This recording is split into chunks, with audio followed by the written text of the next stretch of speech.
Hello दोस्तों, आप सभी लोग स्वस्थ होंगे, मस्त होंगे और ज़बरदस्त होंगे। आप सभी का मैं स्वागत करता हूं अपने प्यारे से channel education with fun maths पे। तो दोस्तों, जैसा कि मैंने आपको बताया था कि हमने एक चैप्टर स्टार्ट किया था, जिस चैप्टर का नाम है सीक्वेंस एंड सीरीज। उसका ये लेक्चर नंबर 6 होगा। तो पिछले लेक्चर में हम लोगों ने एपी और जीपी पर ही बात किया था। ये भी लेक्चर आपका एपी और जीपी पर ही बेस्ड है, लेकिन इसमें आपका एक नया कॉन्सेप्ट जिसमें ऐड होता है एम और जीएम का। इसमें ये वीडियो में रिलेटेड होगा, और इसमें हम जो करेंगे एडवांस लेवल का पीवाईक्यूज करेंगे, जो कि आपका इसमें 3 ही क्वेश्चन होगा, जिसमें एडवांस लेवल का पीवाईक्यू आपका जेई एडवांस 2015 में 4 मार्क्स का आया हुआ है। ये भी आपका जेई एडवांस 2011 का आया हुआ है 4 मार्क्स का, और ये एडवांस लेवल क्वेश्चन है जो कि अभी पूछा नहीं गया है। ठीक है ना। तो आज हम बिना समय को बर्बाद करते हुए अपना लेक्चर स्टार्ट करते हैं। तो सबसे पहला क्वेश्चन जो बात करते हैं, तो सबसे पहला क्वेश्चन जो है ये आपका जेई एडवांस 2015 में पूछा गया क्वेश्चन है। क्वेश्चन क्या है, ध्यान से पहले पढ़िए, सुनिए, समझिए। क्वेश्चन बोला जा रहा है, क्वेश्चन थोड़ा सा लंबा है बस, लेकिन क्वेश्चन में कुछ नहीं है, कंसेप्ट आपको पता होगा, आपका बेसिक कंसेप्ट पता होगा, आपका क्वेश्चन बन जाएगा। ठीक है ना। तो देखिए, सबसे पहली बात क्या बोल रहा है, बोला है suppose that the all the terms of an AP are natural numbers if the ratio of sum of the first 7 terms to the sum of the first 11 terms is 6:11। तो ध्यान से पढ़िए, क्वेश्चन बहुत लंबा है, क्वेश्चन को तोड़ के पढ़िए। देखिए, मैंने आपको बार बार बताया हूँ कि अगर एपी हो, जीपी हो, अगर फर्स्ट टर्म नहीं दिया होता है और कॉमन डिफरेंस नहीं हो दिया होता है, तो एपी में भी मानते हैं, और जीपी होता है उसमें भी मानते हैं। तो हमने कहा कि अगर ये एपी है, तो ये जो एपी है उसका हमको फर्स्ट टर्म नहीं पता था, यानी कि हम मान let a be the first term and small d be the common difference of an AP. क्या बोला, ध्यान से सुनिए। हमने कहा कि वो एपी कौन सा एपी है मुझे पता नहीं, तो मैंने माना let a be the first term and small d be the common difference. वो एपी जो है उसका ए फर्स्ट टर्म है एंड स्मॉल डी जो है उसका कॉमन डिफरेंस है। ठीक है ना। अब ध्यान से आगे पढ़िए, if the ratio of sum of the first 7 term to the sum of the first 11 term is 6/11 according to question, हमारे पास s of 7 divided by s of 11 का वैल्यू क्या है, इसका वैल्यू अपने पास है 6/11। ठीक है ना, 6:11। ठीक है। तो मैं आपको फिर से बता दे रहा हूँ, एसएन का फार्मूला भी यहाँ पे ध्यान रखना है। अब ध्यान से देखिए, एसएन का फार्मूला आपके पास दो था। कौन कौन था, n/2 2a + n-1 into D वाला था, और एक था n/2 इंटू a + n। तो इसमें कौन सा लगाएंगे, इसमें हम लगाएंगे n/2 2a + n-1। कैसे पता चला, क्योंकि हमको इसमें ये एपी जो है उसका लास्ट टर्म हमको पता नहीं है, तो इसका मतलब क्या होता है, n/2 2a + n-1 into D वाला लगा। ठीक है ना। और देखिए, आपसे पूछा जा रहा है S7 और S11। तो हमने कहा कि भैया अगर n के जगह मैं 7 पुट करता हूं तो क्या मेरा काम हो जाएगा, आपने कहा हाँ। तो S7 क्या हो जाएगा, S7 का वैल्यू जो है 7/2 2a + 7-1 6 हो जाएगा। ठीक है ना। सिमिलरली S11 का भी जरूरी है, तो यानी कि हमने कहा कि पुट अगर n के जगह क्या कर लेंगे, 11 पुट कर लेंगे, तो क्या हो जाएगा, अपने पास S11 जो आ जाएगा वो क्या आ जाएगा, 11/2 2a + 10 दिया जाएगा। ठीक है ना। तो ये अपने पास आ गया। अब ध्यान से देखिए, यही दोनों चीज यहाँ कहाँ डालेंगे, S7 और S11 की जगह। तो S7 और S11 की जगह डालिए तो 7/2 होगा, और यहाँ से 2a + 6d, और नीचे क्या हो जाएगा, नीचे अपने पास S11 क्या हो जाएगा, ध्यान से देखिए, ये इक्वेशन से हो गया 11/2 और 2a + 10d हो गया। ठीक है ना। अब देखिए, यहाँ से आपका रेशियो क्या दिया हुआ है, 6/11 आपके पास रेशियो दिया हुआ है। आपने कहा कि भैया 2 से 2 कैंसिल हो जाएगा, मैंने कहा अच्छा 11 से 11 कैंसिल हो गया है ना। तो यहाँ से क्या आ रहा है, तो यहाँ से आ रहा है आपके पास 7 7 2 या 14a + 6 7 6 42d इक्वल टू अपने पास क्या आ जाएगा, 2 6 या 12a + 10 6 या 60d, मतलब ये आ गया। तो ध्यान से देखिए, हमने जिसको अगर जैसे पुट किया है तो ये वाला को हटा देते थे, ये वाला को जैसे आपने बताया था इसको मिटा देते हैं। ठीक है ना। तो यानी कि ये वाला इक्वेशन को सॉल्व करेंगे तो क्या आ रहा है, ध्यान से देखिए। तो आपने कहा कि भैया अगर ये तो ये है, तो मैंने कहा देखिए जी, अगर ए वाला को ए वाला के साथ कंपेयर कर देंगे और डी वाला को डी वाला के साथ एक साइड ले जाएंगे, तो क्या मेरा काम हो जाएगा, आपने कहा हाँ। तो मैंने कहा देखिए जी, 14a है और -2 12a इक्वल टू क्या आ रहा है, 60d - 42d आ रहा है ना। तो देखिए यहाँ से क्या बन रहा है, 2a = 18d आ रहा है, मतलब a का वैल्यू क्या है, a का वैल्यू यहाँ से अपने पास आ रही है 9d के बराबर। ठीक है ना। देखिए क्वेश्चन में क्या था, ध्यान से सुनिए, फिर से आपको क्वेश्चन समझा रहे हैं। क्वेश्चन दिया था कि suppose that all the terms of an AP, एक एपी है, हम मान लो कि आपको एक एपी बनाना है जिसमें उसका हर एक टर्म क्या है, एपी में है। ठीक है ना। एपी बनाना है तो उसका मतलब हर एक टर्म एपी में होगा, ये बात तो आपको क्लियर पहले से ही पता है। Are natural number, natural number मतलब नेचुरल नंबर मतलब जीरो को छोड़ के बाकी सब नंबर हो सकता है नेचुरल नंबर, ठीक है ना। होल नंबर में जीरो को कंसीडर किया जाता है, ठीक है ना। तो आपसे नेचुरल नंबर बोला जीरो अगर आएगा तो वो अपना आंसर नहीं होगा, ठीक है ना। ये बात आपको और ध्यान से समझा दिया है, ठीक है ना। अब बोला the ratio of sum of the first 7 term to the sum of the 11 term. एक आपके पास an टर्म का एपी है, तो उसमें शुरू से सम ऑफ 7 टर्म, शुरू से 7वां टर्म का रेशियो और शुरू से लेकर 11वां टर्म का रेशियो जो है वो 6/11 है, ठीक है ना। तो आपने ऐसे वाला फार्मूला में पुट किया, आपसे यहाँ पुट किया, तो देखा कि आपके पास ए और डी में एक रिलेशन आया जो कि ए इक्वल टू क्या है 90 को, इसको इक्वेशन नंबर क्या ले लीजिए 1 ले लीजिए, ठीक है ना। अब क्वेश्चन क्या बोला है नेक्स्ट, इसी क्वेश्चन का इसी पार्ट में क्या बोला ध्यान से देखिए, बोला है and the 7 term lies between 130 and 40 ओहो and then the common difference of the AP, ठीक है ना। अच्छा 7 टर्म, सम बोला नहीं 7 टर्म, ठीक है ना। अच्छा अब हमारे पास क्या है ध्यान से देखिए, तो यहाँ से हमारे पास क्या रहा है देखिए, तो 7 टर्म किसके किसके बीच में लाइज कर रहा है 130 और 140 के बीच में। तो हमने कहा कि भैया अकॉर्डिंग टू क्वेश्चन अगर A7 देखेंगे तो क्या हो जाएगा बताइए तो हमको। आप कहिएगा कि A7 जो होता है ना भैया वो होता है A+60। अब ये कहाँ से किए, तो मैंने कहा कि भैया अगर आपसे सबसे पहली बात क्या बताया था कि अगर an जो होता है वो होता है अपने पास A+n-1 × d होता है ना। हाँ तो आपसे क्या पूछा गया A7 मतलब n के जगह इसमें क्या डालिएगा, अगर n के जगह जैसे इसमें 7 डालिएगा तो देखिए यहाँ से हो जाएगा A7 का वैल्यू क्या हो जाएगा A+7-1 × d हो जाएगा, that is equal to A7 का वैल्यू क्या आ गया A+6 दिया गया, ठीक है ना। तो वही मैंने कहा कि अकॉर्डिंग टू क्वेश्चन अगर A7 का वैल्यू दिया हुआ है जिसका वैल्यू क्या आ गया है A+6 दिया गया, ठीक है ना। अब ये क्या बोल रहा है, ये जो 7 टर्म है वो 130 और 140 के बीच में लाइज कर रहा है। इसका मतलब क्या, ध्यान से देखिए और समझिए सुनिए।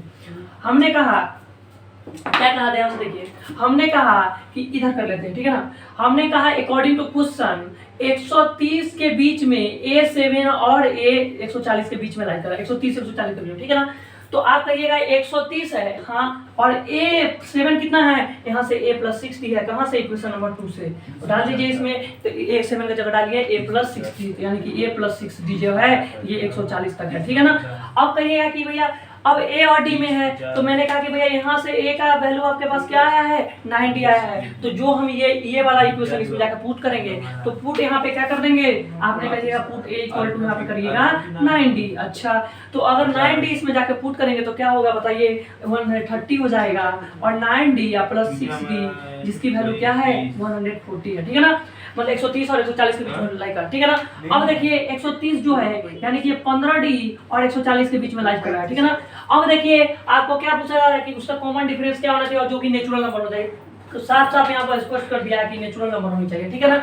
अब देखिए यानी कि 15D है मतलब 15 को हटाना पड़ेगा तभी आपका D का वैल्यू निकल पाएगा। तो आप कहिएगा कि भैया 15 से डिवाइड कर दीजिए सब में, तो 15D इधर से भी 15D/15 हो जाएगा और इधर से 140/15, ठीक है ना। अब ध्यान से देखिए 130/15 क्या इसका वैल्यू क्या है 15 120 10 15 6 90 90 10 मतलब इतना आएगा और ये D आ जाएगा। और यहाँ से देखिए 15 9 जा 135 एंड 2 53 जा 45 ये आ जाएगा, ठीक है ना।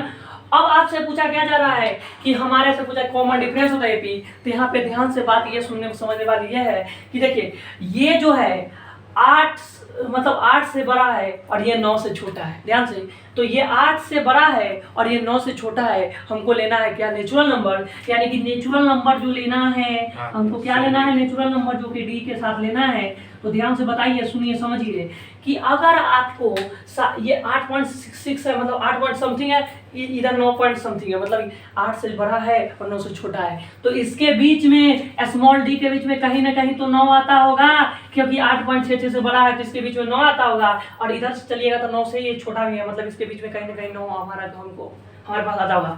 और वो 9 जो है वो हमारे पास क्या है नेचुरल नंबर है, यानी कि हेंस इसका आंसर क्या हो जाएगा D का वैल्यू हो जाएगा 9।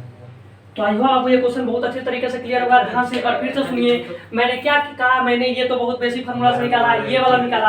अब ध्यान से देना था कि हमारे पास जो 7 टर्म है वो 130 और 140 के बीच में लाइक करता है, तो 130 और 140 में लाइक करता था यानी कि A+6D इसका वैल्यू ये था, और पुट A इक्वल टू यहाँ से 90 पुट किए थे। तो यहाँ पे देखा, फिर मैंने देखा कि इसको 30 और 140 के बीच में लाइक कर रहा था और हमको देखा गया था कि इसको डिवाइड किया 15 से, तो देखा कि इसका वैल्यू ये आ रहा है, इसका वैल्यू, तो हमको पता है है कि ये 8 से ज्यादा है और ये 9 से कम है, तो इसके बीच में वो कौन सा इंटीजर है जो फंसता होगा, यानी कि आंसर है 9, क्योंकि 9 ही इसके बीच में आता होगा, यानी कि इसवी कंडीशन को इसवी कंडीशन को सेटिस्फाई कर रहा है एंड इसवी कंडीशन को सेटिस्फाई कर रहा है, यानी कि हमारे पास ये स्मॉल डी क्या हो जाएगा, small D is the value small D is 9।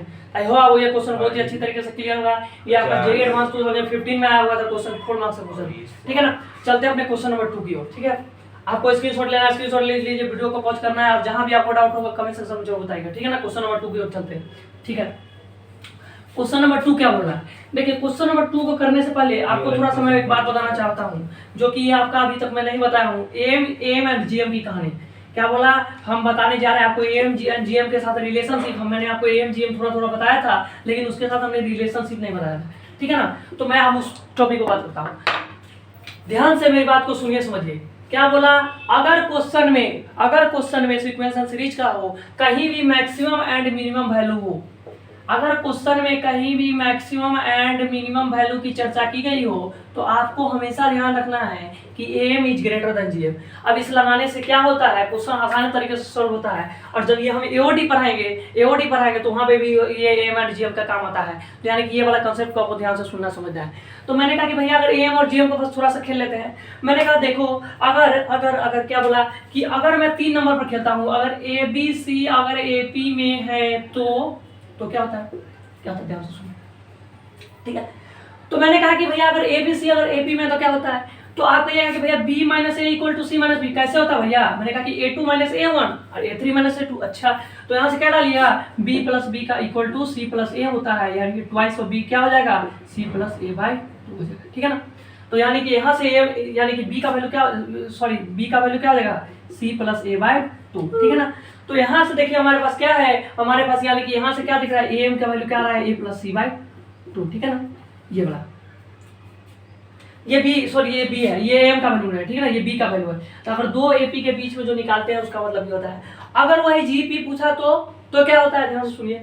अगर यही चीज ए बी सी अगर जीपी में है तो क्या होता है, तो मैंने बताया था कि अगर एपी में है तो उसमें होता है कॉमन डिफरेंस, और जीपी में है तो उसमें क्या होता है, कॉमन रेशियो। मतलब कॉमन रेशियो क्या होता है, कॉमन रेशियो होता है a2/a1 इक्वल टू a3/2a2। इसको जैसे ही मैंने सिमिलराइज किया था तो मैंने बताया था कि an/an-1 होता है। अच्छा जी, तो आप कहिएगा b/a इक्वल टू c/b होता है। हमने कहा अच्छा, तो यानी कि b स्क्वायर इक्वल टू क्या हो जाएगा, ac हो जाएगा, और b का वैल्यू क्या देगा, √8ac, ठीक है ना। तो यानी कि हमारे पास am इज ग्रेटर देन, अगर gm का बात पूछा जाएगा तो हमको क्या ध्यान रखना है, अगर 2 नंबर के लिए लेना है तो यानी कि हो जाएगा a plus b/2 is greater then और इक्वल टू √ab। अच्छा, ग्रेटर देन और इक्वल टू क्या लगाते हैं, क्योंकि देखिए हमारे पास ये इक्वल टू बी वाला चल सकता है, ग्रेटर देन वाला चल सकता है। जैसे मान लीजिए 9.something वो भी चल सकता है, और इक्वल टू वाला चल सकता है, ठीक है ना। और ये जब अगर मिनिमम पूछा जाएगा तो आपको क्या लगाना है, लेस लगाना है, कोई दिक्कत नहीं। तो आपको ये भी क्वेश्चन अच्छे तरीके, ये कंसेप्ट को आपको एकदम ध्यान में रखना है। अगर मान लीजिए अगर कोई पूछेगा कि भैया अगर 3 नंबर के लिए निकाले तो मैंने कहा कुछ नहीं करना है, क्या करना है, M is greater than GM वहां भी लगाना है, यानी कि a plus B plus c by 3 हो जाएगा, और जीएम का वैल्यू क्या हो जाएगा, ए बी सी का पावर 1/3। भैया अगर एन तक का निकालना हो तो कुछ नहीं, तो कैसे निकालेंगे, a plus B plus c plus कहाँ तक जाएंगे, ऐसे n डिवाइडेड बाई n कर देंगे, और यहाँ से क्या हो जाएगा ए बी सी, ऐसे करते कहाँ तक उसके पावर 1/3 है। कहीं आपको कंसेप्ट पता है, ये कंसेप्ट अगर आपको पता है तब से ये क्वेश्चन बहुत ही आसानी तरीके से हो जाएगा। ये भी आपका जेईई एडवांस 2011 का सवाल है, तो ध्यान से क्वेश्चन को सुनिए, समझिए। तो ये कंसेप्ट आपको बस इतना ही है, कंसेप्ट को आपको नोट डाउन करना है, नोट डाउन कर लीजिए। और ये AM is greater than maximum and minimum वाले वैल्यू वाले सवाल में एकदम याद रखना है। एकदम आपको मैक्सिमम और मिनिमम वैल्यू का कहीं भी क्वेश्चन पूछा जाए आपको फट से दिमाग में चल जाना चाहिए, ठीक है ना। तो चलते हैं अपने क्वेश्चन नंबर 2 की ओर, ठीक है। अब ध्यान से सुनिए, समझिए, ठीक है ना। अब क्या क्वेश्चन है, क्वेश्चन हमारे पास क्या है, देखिए क्वेश्चन डायरेक्ट आपसे नहीं होगा, ठीक है ना। क्वेश्चन दिया हुआ कि the minimum value of the sum of the real numbers a के पावर -5 a के पावर -4 3a के पावर -3 a के पावर 8 into a के power b a is greater than b, ठीक है। तो आप कहिएगा कि भैया अच्छा ये सारे के सारे क्या है, रियल नंबर है। मतलब क्या कि अगर a के पावर -5 a के पावर -4 into 3a के पावर -3 into 1 into a के पावर 8 into a के पावर 10 क्या है ना, और इसमें क्या है, एज ग्रेटर देन 0। तो आपको जैसे ही मैंने बताया कि आप इसमें क्या यहाँ कुछ दिख रहा है, मिनिमम, ठीक है ना, मिनिमम दिख रहा है, ठीक है भैया। तो मिनिमम दिख रहा है तो आप डायरेक्ट क्या करिए, आप डायरेक्ट इसमें लगा लीजिए AM is greater than GM, बिल्कुल सही बात है, आप एकदम सही लगा रहे हैं। लेकिन देखिएगा, क्वेश्चन को ध्यान से पढ़िएगा, सुनिएगा, समझिएगा। डायरेक्ट अगर लगाइएगा तो क्या होगा, ध्यान से सुनिए। आपका अगर आपको सीधा समझ में नहीं आ रहा तो कैसे हम लगाएं? हम चलिए पहले हम गलत करके दिखाते हैं, फिर आपको सही बात बताएंगे, ठीक है ना। जैसे मैंने कहा कि अगर एम है तो यानी कि आप क्या लगाइएगा, सबको ऐड करिएगा। -4 + 3 a के पावर -3 हो जाएगा, +1 × a के पावर 8 है, प्लस a के पावर 10/6 हो जाएगा, ठीक है ना। और ये सबको क्या कर दीजिएगा, अंडर रूट के चलते चलिए वो सब के पावर 1/6 डालिए, मतलब a के पावर -5 a × a के पावर -4 × a के पावर 3 a के पावर -3 और यहाँ से हो जाएगा a के पावर 8 × a के पावर 10, ठीक है ना। तो यानी कि अपने पास ये दिख रहा है, ठीक है ना। तो अब कहिएगा क्या, तो यहाँ से देखिएगा ना, तो यहाँ से देखिएगा 10 और 18 है और a के पावर -3 और 4 3 7 5 12, मतलब यहाँ से क्या दिख रहा है, आप कहिएगा भैया यहाँ से 3a के पावर 6, हाँ बिल्कुल बिल्कुल, और इसके पावर कितना 1/6 है, मतलब 1/6 हो जाएगा, मतलब क्या हो जाएगा भैया। और इसको ये हमारा आपके पास क्या है, ये हमारे पास रिक्वायर्ड इसका सम निकालना था, तो यानी कि r/6 का जो वैल्यू हो जाएगा ये वाला आएगा। अच्छा, तो आप कहिएगा भैया r/6 का जो वैल्यू है ना वो क्या हो जाएगा, तो यहाँ 3 के पावर 1/6 और a के पावर 6 मतलब × a, ठीक है ना।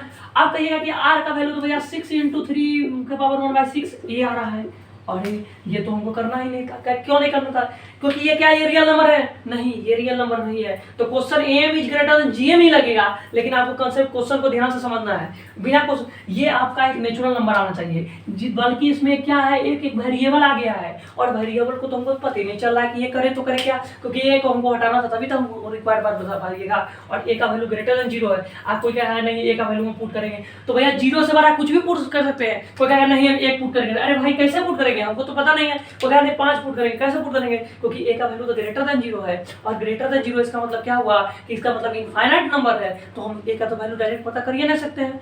तो यानी कि लगेगा AM is greater than GM, लेकिन क्वेश्चन को देखिए कैसा थोड़ा सा तोड़ के घुमाया गया था, तो हम आपको बता रहे हैं कि कैसे इसमें लगाना है, ठीक है ना।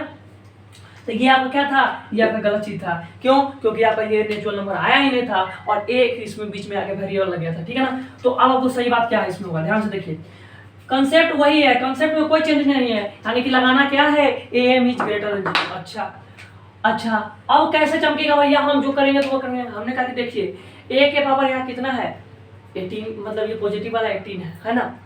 अब देखिए अगर अगर अगर ध्यान से सुनिए, अगर किसी भी तरह अगर हम नेगेटिव पावर को भी a के पावर -18 बना देंगे, और पॉजिटिव तो a के पावर 18 तो है ही है, तो क्या ये a के पावर 18 और a के पावर -18 आके यानी कि तो कैंसिल हो जाएगा। अच्छा, तो यानी कि a का तो झंझट खत्म हो जाएगा। क्या आपको बात समझ में आया, ध्यान से सुनिए। मैंने क्या बोला कि देखिए पॉजिटिव वाला a के पावर 8 × a के पावर 10 है, मतलब a के पावर 18 है। अच्छा, तो नेगेटिव वाला को भी किसी तरह ध्यान से, किसी भी तरह अगर a के पावर -18 बना दे तो क्या मेरा काम हो जाएगा, क्योंकि a के पावर -18 है और यहाँ से a के पावर 18 मतलब यानी कि अपना क्या हो जाएगा, × में था। अच्छा, तो मैंने कहा ध्यान से देखिए, क्या 3a के पावर -3 है, इसको a के पावर -3 a के पावर -3 a के पावर -3 में बांट सकते हैं। अब भैया कैसे पता चला आपको कैसे बनेगा, तो मैंने कहा कि देखिए g3 के पावर -a3 है, तो a के पावर -3 भी एक पार्ट को दिए, दूसरा पार्ट को भी a के पावर -3 दिए, और तीसरा पार्ट को भी a के पावर -3 दिए। अच्छा, कैसे चमका, क्योंकि देखिए 5 4 9 था, 9 3 12 3 15 3 18, मतलब मेरा काम क्या हो जा रहा है, मेरा काम ये कंडीशन सेटिस्फाई कर दे रहा है। यानी कि 3a के पावर -3 को क्या लिख सकते हैं, a के पावर -3 a के पावर -3 और a के पावर -3, यानी कि आपको यही चीज तोड़ना है। तो देखिए ध्यान से क्या तोड़ना है, ठीक है ना। यानी कि आप कहिएगा कि भैया अब a के पावर -5 है, ठीक है बिल्कुल सही बात है, a के पावर -4 है, बिल्कुल सही बात है, अब 3a के पावर -3 है, यानी कि हमको a के पावर बनाना था 18 तभी मेरा काम हो पाता। तो इसको मैंने 3 पार्ट में तोड़ा, क्या पार्ट में तोड़ा, a के पावर -3 a के पावर -3 a के पावर -3 1 और a के पावर 8 × a के पावर 10, ठीक है ना। अच्छा, क्या अभी भी नंबर उतना ही रहा, इसमें तो 6 ही था, इसमें बट गया क्योंकि 3 पार्ट बढ़ गया, 5 था और छठा में जो था उसको 3 पार्ट में तोड़े हैं, तो यानी कि इसमें इनकी वैल्यू कितना होगी 1 2 3 4 5 6 7 8 है ना। तो इसमें यानी कि यहाँ पे लगा देंगे तो इसका वैल्यू क्या आ गया 8 है, ठीक है ना। अब लगाइए AM is greater than GM, बिल्कुल सही बात है। तो आपसे क्या पूछा जा रहा है, इसका मिनिमम वैल्यू पूछा जा रहा है, मतलब इसका सम। तो मैंने कहा कि भैया अगर a के पावर -5 प्लस a के पावर -4 प्लस a के पावर -3 प्लस a के पावर -3 प्लस a के पावर -3 प्लस 1 प्लस a के पावर 8 प्लस a के पावर 10 डिवाइडेड बाय अगर 8 करेंगे और ये ग्रेटर देन और इक्वल टू किसके बराबर है, तो आप कहिएगा भैया इसका जीएम क्या है, क्योंकि जितना है उसका पावर 1/n, ठीक है ना। तो यानी कि आप क्या कहिएगा भैया a के पावर -5 × a के पावर -4 × a के पावर -3 × a के पावर -3 इंटू ए के पावर -3 इंटू 1 इंटू ए के पावर 8 इंटू ए के पावर 10। अच्छा जी, इसका वैल्यू क्या है 1/8, ठीक है ना।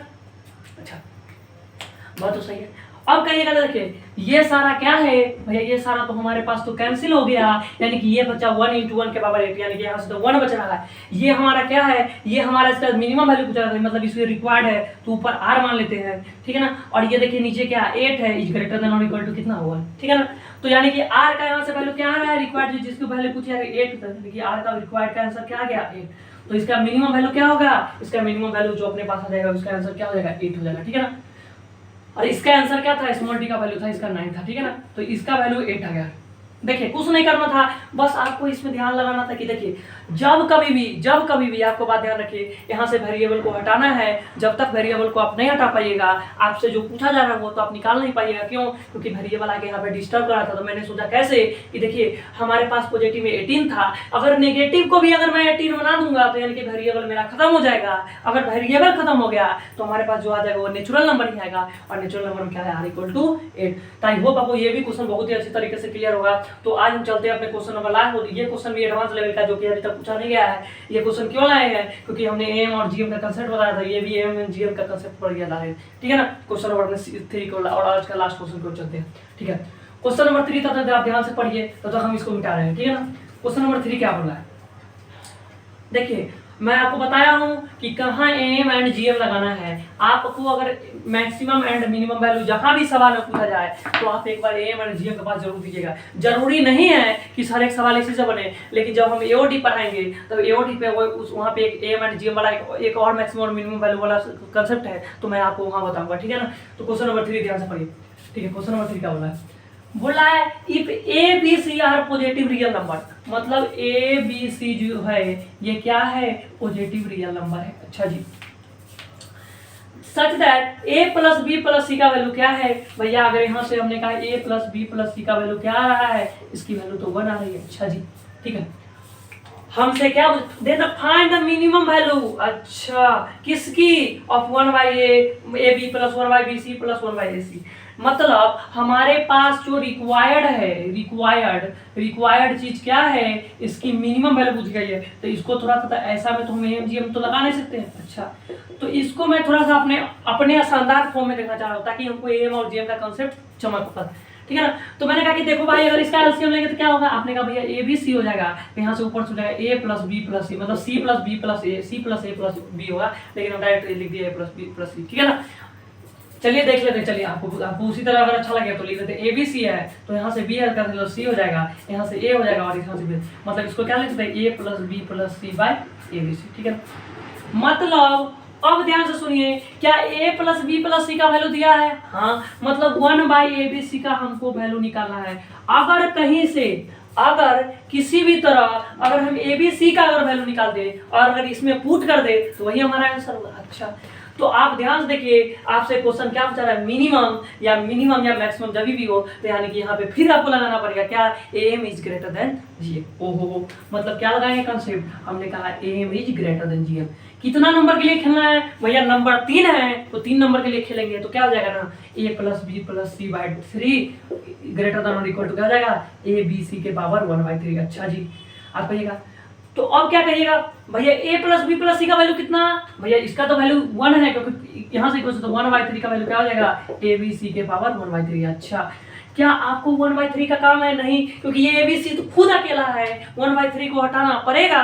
जब ही कैसे 1/3 हटाएंगे, अगर दोनों साइड हम 3 का पावर से मल्टीप्लाई कर देंगे, ठीक है ना। तो यानी कि हमने क्या किया, 1/3 के पावर 3 और यहाँ से क्या डाला, यहाँ से डाला ABC के पावर 1/3 इंटू 3, तो यहाँ से हो जाएगा अपने पास ये वो अपने शानदार पुराना जानदार फॉर्म में, यानी कि ABC है और काम भी किसका है, हमको काम भी ABC का ही है। तो जो हमको काम है वो तो आ चुका है, यानी कि 1/27 क्या आ जाएगा, ABC का वैल्यू आ जाएगा। और इसका मैक्सिमम यहाँ से ABC का वैल्यू क्या आ जाएगा, 1/27 आ जाएगा। अच्छा, अगर ABC अगर 1/27 है तो यहाँ पे लाके डालिए, यानी कि हो जाएगा 1/1/27 that is equal to 1 into 27। इसका आंसर क्या हो जाएगा, 27। तो आई होप आपको ये भी क्वेश्चन अच्छे तरीके से क्लियर होगा। बस इसमें करना क्या था, ध्यान से सुन लीजिए और फिर से बता रहे हैं। हमारे पास 3 नंबर पॉजिटिव रियल नंबर दिया था, पॉजिटिव रियल नंबर था जिसमें a plus B plus C का वैल्यू क्या था, 1 था। अच्छा जी, हमसे इसकी मिनिमम वैल्यू पूछ जा रही है, तो आपको इसका तो डायरेक्ट एम जी एम तो नहीं दिखेगा, क्योंकि मैंने सोचा कि इसका थोड़ा सा सिंप्लीफाई करें और देखा तो a plus B plus C का वैल्यू 1 था तो 1/8। मैंने कहा किसी भी तरह अगर ए बी सी का वैल्यू निकाल दूँ तो क्या इसमें से अगर हम, तो मैंने सोचा कि भैया अगर मिनिमम पूछा है तो हमको क्या लगाना है, M is greater than G M. तो M is greater than G M लगाया और यहाँ से वैल्यू निकाला तो ए बी सी का वैल्यू 1/27 आया। इसमें जाकर पुट किया तो जो आपका आंसर है वो। आई होप आपको ये तीनों क्वेश्चन आज एडवांस लेवल का बहुत ही अच्छे तरीके से क्लियर होगा। आज हमने क्या क्या पढ़ा, आज हमने पसपरा से एक पहला क्वेश्चन था जे एडवांस 2015 का, जिसमें हमको एपी का कंसेप्ट लगा था और उसमें देखना क्या था, उसमें एक कंसेप्ट फंसाने वाला ये था कि बोला गया था नेचुरल नंबर, और नेचुरल नंबर गौर नहीं करते तो आप तो आंसर नहीं मार पाते, क्योंकि वहाँ पे देखा था कि 2 पॉइंट पर आया था, 8 पॉइंट समथिंग आया था, 9 पॉइंट समथिंग आया था, तो उसके बीच का जो नंबर था वो 9 था, वहाँ पर लिए थे। ठीक है ना। दूसरा क्वेश्चन क्या था, हमने दूसरा क्वेश्चन में आपको बताया था M is greater than GM. कभी भी मैक्सिमम एंड मिनिमम वाले वैल्यू वाले सवाल हो तो आपको एक बार M is greater than GM पर जरूर सोचना है, और तीसरा क्वेश्चन भी यही है। तो आई होप आपको एक वीडियो अच्छे तरीके से क्लियर होगा। जहाँ भी आपको डाउट होगा कमेंट सेक्शन में जरूर बताइएगा। मिलते हैं आप सभी से नेक्स्ट वीडियो, तब तक के लिए आपको बहुत बहुत नमस्कार। चैनल को ज़्यादा से ज़्यादा लाइक शेयर और सब्सक्राइब कीजिए। ठीक है, मिलते हैं आप सभी से नेक्स्ट वीडियो, तब तक के लिए सबको बहुत बहुत नमस्कार।